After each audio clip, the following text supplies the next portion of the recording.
Today's project, get this old beast back together and see if we can make her run. It still appears to be leaking fuel. Put a plug in it. If you can see that. There you go. So I guess we get to check that too.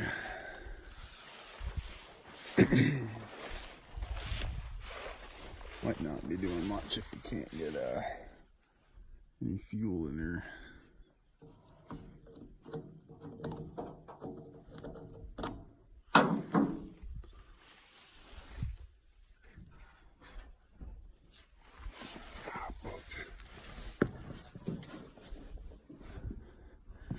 So we got some fuel going in there.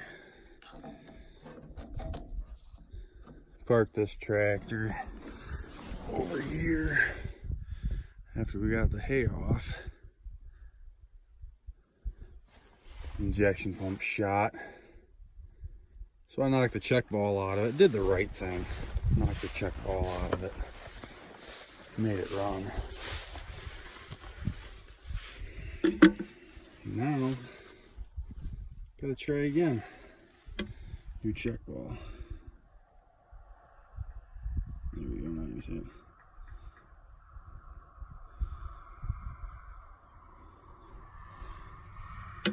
Alright, here are the batteries in it.